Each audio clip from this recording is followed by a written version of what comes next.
but I will try my best to grab those questions as they come up, and we'll also have time at the end for some questions as well. It's an honor to be here once again with AIU. I'm so excited for you all to be joining me. Hopefully, I see, looking through here, and who's available and joining us today. It looks like we have some familiar names and faces and some new names and faces as well. So thank you for being here. During our time together today, we're going to take a look at another key component of Montessori pedagogy, which is the prepared environment. And specifically, we're going to look at how that prepared environment supports the development of executive functioning skills. Before we dive in, I just wanted to take a few moments to define me as the host and creator of this presentation and give you an idea of who I am and how I'm qualified to share this information with you about this topic. My name is Heather White. Like I said, I'm a former Montessori classroom teacher, administrator, and in-home caregiver with more than 15 years of experience in the world of Montessori. Currently, I work as an educational coach. I work in multiple roles with the Center for Guided Montessori Studies, including as their alumni, conference, webinar, professional development coordinator, their coaching team leader, and also as an instructional guide supporting adult learners who are working to receive their Montessori certification. I am also an adjunct professor at Sarasota University, which is the only accredited institute of higher education dedicated solely to Montessori. I'm also a blog writer and content creator for several organizations, including the American Montessori Society, Guide and Grow, and Miru's Toys. I hold certifications from the American Montessori Society at the 3 to 6 and 6 to 9 age groups, and also have experience working with the 0 to 3 and 9 to 12 populations as well.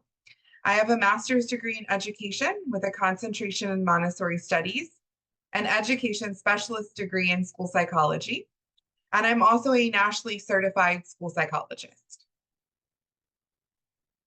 So during our time together today, we're going to start by discussing what the prepared environment is. I did hold a session a while back on the prepared environment where we went really deep into that topic, but just a little refresher or to give those of you who weren't able to be here for that a look into what we mean when we say prepared environment. And then we're going to do a really brief overview of what executive function skills are so that we know what we mean by both of those terms. And then we'll explore how that prepared environment really supports the development of those executive functioning skills. And we'll close with a review of some resources of where you can learn more about this topic if you're interested. As I often do, for those of you who have been to some of my sessions in the past, I love to begin our time together with a quote to really help us focus in on the topic of the presentation and provide us some inspiration as we learn more. So the quote here that you see on screen says, "But in our specially prepared environments, we see them all at once fix themselves upon some task, and then their excited fantasies and their restless movements disappear altogether. A calm, serene child attached to reality begins to work out his elevation through work. Normalization has been achieved." So normalization is one of those topics, the key terms in Montessori philosophy and pedagogy. It's this calm, serene state where the child is really focused and concentrated. They're in that flow, if you will. And so if we're looking at executive functioning includes things like focus, concentration, attending to tasks, working memory. And so what we're really hoping happens is that normalization is achieved. And so what Maria Montessori is saying here in this quote is that by preparing those environments in this way, we're allowing the child, we're empowering them, we're giving them what they need in order to kind of quell those restless movements, to reduce some of that excited energy and create this sense of tranquility, serenity, and deep concentration. So in a Montessori classroom, children really choose their work. They're choosing what they want to do at any given point in the day. And I think it's important to mention that that freedom comes within limits. In fact, that's one of the key terms in Montessori as well, is freedom within limits. It's this idea that the child is empowered, right? We trust in the child. We believe in their ability to make the choices that it will help them in achieving their goal of learning. But we do that within limits. And one of those limits is the prepared environment. One of those limits is the guide being available in the classroom. The guide is another word for the teacher to lead them towards activities that they need or things that they're working on. So within those limits, right, are the freedoms. Those are the freedoms to choose their work, to the freedom of movement, to bring those activities to their workspace that they've chosen in the classroom. Where do they want to sit? And then to begin focusing on that task. In a Montessori classroom, the children are working quietly on their individual tasks, perhaps in partners or small groups. Again, that's their choice. And they're engaged in that deep concentration without disrupting the work of their classmates. Once they've finished using the work that they've taken out, whether they're working independently or with a partner in a small group, they pack it back up and return it to the proper place on the shelf where it was displayed so that the next child is able to use it. So for Montessori teachers to manage a classroom like this, where all of this movement is happening, where all of these different activities are taking place at once, and for the children to be able to work and learn in this way, concentration and that normalization, right? That tranquility, that calmness, that deep focus are key. And a crucial prerequisite for that to happen is this development of executive functioning skills. So I want you to take just a moment and perhaps you want to close your eyes and just envision this. If not, you see the picture here on the screen to kind of set the tone. But I want you to take just a moment and imagine a space that is filled with beauty and wonder, that really inspires this sense of peace and calmness and is designed to meet your every need. The prepared environment is known for its simplicity, its visual appeal, and its individual tailoring to meet the needs of the children it houses. So that space I was just asking you to envision that has beauty and wonder, it fills you with this sense of calm. It meets your every need. That's what the prepared environment is for the children in which it houses. It's this carefully prepared learning space where everything has a purpose and everything has a place. When you walk into a Montessori classroom for the very first time, it's immediately apparent that the space has been very meticulously arranged with the child's needs in mind.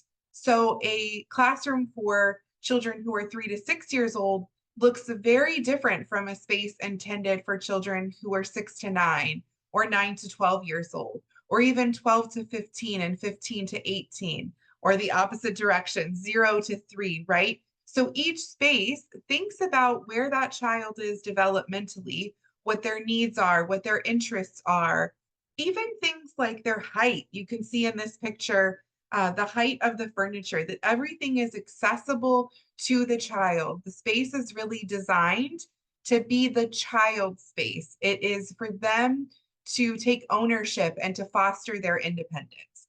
That is what we mean when we say the prepared environment. So now that we know what the prepared environment is, what are executive function skills or executive functioning skills? Those two terms are kind of used interchangeably.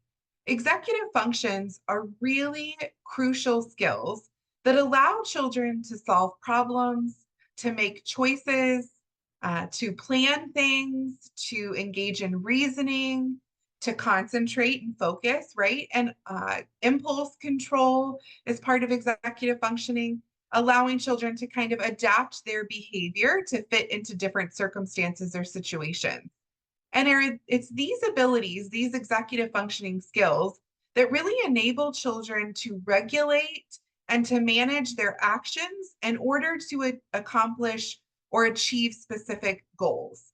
And I did say enable children since that's our focus, but it's these same skills that allow us as adults to do the very same thing, to allow us to solve problems, to make choices, to plan things, to think reasonably, to concentrate, to adapt to different situations or circumstances. Executive functions then really are powerful in supporting children and retaining the information that's necessary to complete a task, to filter out distractions, to filter out those things that are trying to make their way in that prevent them from focusing on what they're trying to focus on. These executive function skills help them resist unhelpful impulses, things like shouting out and interrupting, touching another person, right? Getting up and going over to something that sounds interesting in the classroom. Executive function help children to resist all of those things. And also then, because of that resisting, because of that filtering out, it helps them maintain their focus on an activity. So it's helping them start something new, resist all of these impulses, and filter out these distractions so that they can maintain their focus on a task all the way to completion. So it's really about starting a task and being able to focus all the way through until it's complete. Executive functions also support children in engaging in new and complex tasks because these require this next level of sustained conscious effort. We know as adults, if we try something new, something we've never done before, it requires a different level of focus and concentration than something we've done many times before. We often get in this trance of things we've done over and over again. You can think about even mundane tasks, right? Like washing dishes, washing clothes. We almost get in this kind of trance state because it's something that we've done so often, it just comes naturally. It doesn't take a lot of thought or skill. But when we do something new, something that's complicated, something we've never done before, it requires a different level of focus, concentration, and this conscious effort. And the same is true for children. And they're encountering these things much more frequently than we are as adults, especially in a school setting when we're continuously introducing new information to continue challenging them and encouraging them to learn and grow. These executive function skills have been found then through this growing body of research to be absolutely vital for not only academic performance, but also for social and emotional growth and for achievement in life in general. In fact, they have been found to be more strongly linked to school readiness and school improvement, right? So my ability to complete tasks in an academic setting, my ability to be ready for that first experience walking through the door of a classroom. Executive functioning has been found to be more important and more helpful in those situations in a classroom setting than a child's IQ and their knowledge of content and things like early math and reading. So it's more important for a child to be able to solve problems, make choices, plan, reason, concentrate in academics than it is of how much time they've spent on these activities in the past, right? How much knowledge they have in those specific areas. And that's something that's relatively new in the field. So then how are executive function skills built? Children are not born, humans are not born with these skills. We're born with the potential to develop them, but not with them specifically. The development of executive functioning skills doesn't happen organically. It's something that we need as adults to help children build. We need to help them foster these skills. Adele Diamond, who's the professor of developmental cognitive neuroscience at the University of British Columbia, and also a leading expert in the field of in the field of executive functions, says that as adults, we can help children develop these skills by offering them activities that are personally meaningful and are relevant for them, and by creating a space in which children feel a sense of support, social inclusion, and a sense of belonging. Adele Diamond actually goes on to suggest that the Montessori method is a really effective approach for training these executive function skills because it possesses these characteristics. We offer children activities that are personally meaningful. When they're choosing work that is interesting and engaging for them, we're providing that personally meaningful and relevant activity. We've created this space, the prepared environment, where children feel a sense of support, social inclusion, and belonging. And for these reasons, Adele Diamond is saying that the Montessori method is a really effective approach, a really effective way of aiding children in developing executive function skills. Although Maria Montessori herself didn't talk about it, Montessori pedagogy naturally fosters these executive function skills, like Adele Diamond was saying. And they do that, the Montessori method does that through a process that we refer to as normalization. So going back to that very first slide where I gave a little introduction with the quote from Maria Montessori, remember that normalization is this shift from disorder, impulsivity, and inattention to self-discipline, independence, orderliness, tranquility, and peacefulness, all of these characteristics of executive function. In fact, the Montessori prepared environment actually provides a few different strategies to develop executive function skills. And these strategies are reflected in key features of the pedagogy, things like freedom of movement that we were talking about earlier, the ability for the child to make choices.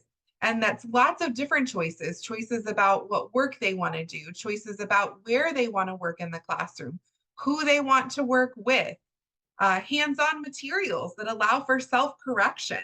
So the Montessori materials themselves have this inherent, what we call control of error, where the children are able to figure out what they have done incorrectly and then correct the work themselves. And through that process of self-correction, they learn problem solving. They develop these executive function skills. Another element of the Montessori prepared environment that empowers and helps children build these executive function skills are the multi-age learning groups. So in Montessori classrooms, they are typically in 3-year groupings. You have the 0 to 3-year-olds, the 3 to 6-year-olds, 6 to 9-year-olds, and so on and so forth. And these 3-year multi-age learning groups also empower and promote the development of executive function skills as children watch their older classmates and what their normalization looks like, how they've shifted from disorder and impulsivity and inattention to self-discipline, orderliness, peacefulness. They see that model and they start to follow that model. So it really is this process of following the leader, if you will. Another way that the Montessori prepared environment supports executive function skills is the idea of the teacher acting as a guide. So in a traditional school setting, often we think of this idea of sage on the stage, right? That's a common phrase that's used to describe an educator. We are the one who possesses the knowledge. We stand in front of the room and we share all of that knowledge with the children. Montessori is very different in that the children are empowered to take ownership of their learning. And Montessori, the term that's often used is guide, director, directress. And the idea is that we are supporting the children and empowering them on that process. We step in when needed and then kind of fade away and step back, just gently guiding the children along their journey of learning. And then finally, a Montessori prepared environment continues to foster these executive function skills through its emphasis on order and also its introduction of what we call grace and courtesy, which are really those social skills, those manners that we are introducing to the children and constantly encouraging and allowing them to continue to develop because that really helps them learn how to navigate some of those social challenges, right? How to politely engage with others, how to be more peaceful, how to be less impulsive. And so that's how those grace and courtesy, those social mannerisms really support children in developing executive function skills from a less academic standpoint and more social emotional. Montessori classrooms also really help children develop concentration as well. And to facilitate this, Dr. Maria Montessori herself prepared this environment full of things that are engaging and enticing for the child, really luring them in, if you will, to continue to concentrate. A distinctive aspect of Montessori education are those self-correcting didactic materials we were talking about. So Dr. Maria Montessori's observation of a 3-year-old deeply absorbed in a focused activity challenged this assumption that she had early on that young children weren't able to sustain their attention for an extended period of time. In fact, many of us still believe that today, as did many people in Maria Montessori's time. But she relied heavily on observation. Her background was as a scientist. And it was through this observation that she found that even a child as young as 3 years old could sustain this deep focus for an extended period of time if the material really spoke to them, if it met their needs and their interests and drew them in. And so with this background as a scientist and an anthropologist, these really sharp observational skills Maria Montessori had developed in these other roles, these other careers of her life, she applied that then in the classroom, observed the children very carefully, and designed very meticulously these materials that were a specific size, a specific shape, a specific quantity, a specific quality that really captivated and maintained children's interest. She utilized this understanding that she developed through observation of what she called sensitive periods. So that's a time that a child goes through where they have this heightened ability to gain some new knowledge or master some new skill. She took that understanding and her understanding of individual children's interests and created materials that really spoke to the children. And what she found was that when these materials spoke to the children in this way, that not only did they remain engaged with an activity, but they were really excited about repeating it over and over and over again. And it's that repetition that allowed concentration to develop. Montessori learning materials are also really carefully designed to enhance sensory dexterity because they have many multi-step processes built in. And those multi-step processes also build executive function skills. So like I was saying before, each material has this built-in control of error, this built-in capacity for the child to recognize the mistake that they've made and correct that, which encourages children to focus really deeply on what they're doing. As a child is engaging with the material, they not only have to focus on what they're doing, but they have to remember previous steps and apply those to the next sequence. And that helps strengthen their working memory and allows them to begin to follow really complex instructions, which are also two components of the executive functioning. On top of all of that, the Montessori prepared environment intentionally includes only one of most learning materials on the shelf. There are some exceptions to that, but most materials there are only one of. I think a few slides back, actually, I believe it was on the beginning slide, there was a picture of what we call the pink tower. And so it's something that really draws the children in. Again, Maria Montessori relied on observation. She found that the color pink was what drew the children in. They're a very specific size. They increase by 1 centimeter each. There are 10 cubes that lay the foundation for the base 10 number system. So that very meticulous creation that really speak to the children. She even said, she used the word seduce, that the materials seduce the children and really call to them. They want to explore it. And so you can imagine if you have a classroom of 35 children and they're all being drawn into the pink tower, but there's only one, it presents a very organic kind of conflict, right? And that's intentional. This unique feature of only having one of these materials that are so alluring to the children help children problem solve. It encourages them to plan their activities really thoughtfully, to develop patience as they wait their turn.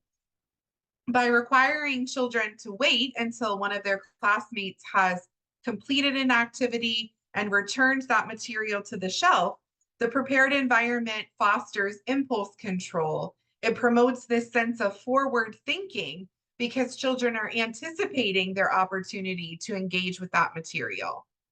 And then finally, in a Montessori classroom, we have an uninterrupted work cycle. Usually these are at least 2.5 to 3 hours of time, typically in the mornings, where children are allowed to work independently, to explore, to engage, to repeat activities as much as they would like.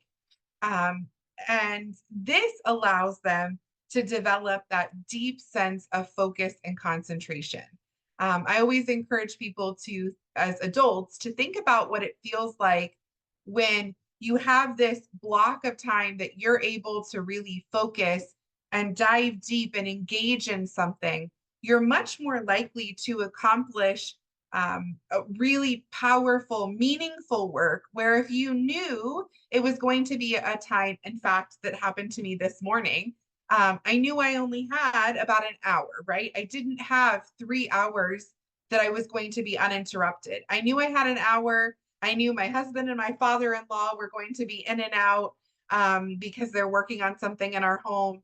And so I thought, I don't really want to dive into something that I really need to focus deeply on because there are going to be interruptions. Instead, I'll check email. I'll do a little bit of grading. I'm not going to develop a new presentation that requires a lot of focus and energy. And the children are much that same way. If they continue to be interrupted, if we call them to large group lessons, if we ring the bell to tell them it's time to go outside, if we turn the lights off to make an announcement, right? All of these things are interruptions. And if children are continuously interrupted, they also don't engage in this really deep concentration. So what we've done is provided them this uninterrupted block of time where they are able to choose activities and to really repeat them as much and as often as they would like. And that's where that normalization we're looking for stems from. That's where they're able to develop these executive function skills for deep and meaningful concentration and focus. So as you can tell, really great care and effort is taken to prepare the physical environment in a Montessori classroom. We are really intentional about fostering concentration and this sense of order on a holistic level. And that includes attention to the classroom's aesthetics. For instance, the colors of the wall, right? We look for light or neutral colors. We're looking for comfortable lighting, things like natural lighting sources from the windows or dim lighting that a lamp provides versus really bright fluorescent overhead lights. We keep a low, peaceful noise level. We have simple yet beautiful artwork that's placed at a height that's easily viewed by the children, because all of these things create a physical space in addition to this academic space. It creates a physical space that continues to promote this sense of concentration and focus, allowing children to begin to build, and then as time goes on, continue to build upon the development of these executive function skills. Similarly, Montessori classrooms really focus on creating a social emotional prepared environment that builds these executive function skills as well. Like we were talking about, those grace and courtesy lessons, those lessons that help children learn social skills and manners, they play a really vital role in the development of executive function skills. It's these lessons that teach children how to navigate social relationships, how to be respectful and empathetic when they're interacting with others. They foster skills like impulse control, self-regulation, problem solving. As children learn to practice patience, to take turns, right, using the materials, especially if there's only one of them, and how to respond to others with kindness, they really start to develop this ability to manage and regulate their own emotions and behaviors in various social situations. These skills are really essential components of executive functioning because they help children adapt to changing situations and circumstances. They help them maintain their focus, and they help them learn how to work collaboratively with others. Again, that multi-age grouping that is a hallmark of the Montessori approach also really further enhances the development of executive function skills from a social emotional standpoint. In those mixed age settings, like I was saying earlier, younger children have the opportunity to observe and learn from their older peers, while the older students are able to reinforce their knowledge and learning by mentoring and guiding their younger classmates. It's this dynamic interaction between the multi-age groupings that promotes a sense of self-direction, responsibility, leadership, which are all crucial components of executive function as well. It's that diverse age range within the classroom that encourages children to learn how to manage their time effectively, plan their activities, and engage in that complex problem solving as they learn how to work together on tasks that require cooperation and collaboration. All right, so we've covered quite a lot, but if you're interested in learning more about executive function skills, about how Montessori, the Montessori method, how Montessori philosophy and pedagogy specifically supports the growth of these skills, I encourage you to take a look at these resources. The first is a YouTube video from a speech that Adele Diamond gave. So we talked a little bit about some of Adele's beliefs. She is an expert in the field of executive functioning, and she, in this speech, really focused on how the Montessori method specifically encourages the development of these skills. So the YouTube speech is entitled "Why Tools of the Mind and Montessori Educational Approaches Can Help Executive Function Skills."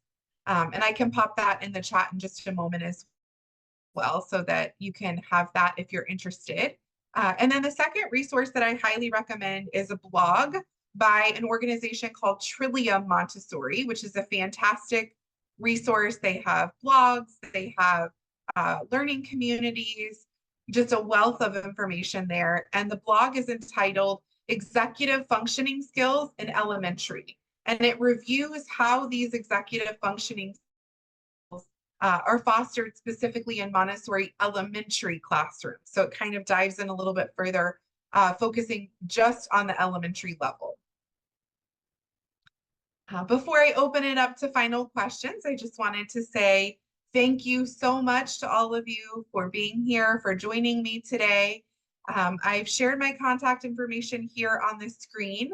If you have any questions or need anything after today's session, please feel free to send me an email, connect with me on LinkedIn. I would also love for you all to check out my website, which is listed here, and also my social media accounts, which can be found using the handle @Montessori.matters. My logo is there at the top. On these platforms on my website, I share Montessori and other education and parenting related content that hopefully you'll find helpful. So I would love for you all to join me on those platforms as well. I'm going to leave this up on the screen for just a moment, but I will take it down momentarily so I can see you all a little bit better. And I'll open it up now to any questions that you have. Again, feel free to use the chat. Feel free to use the raise hand feature or kind of give me a wave, and we can go through them one by one.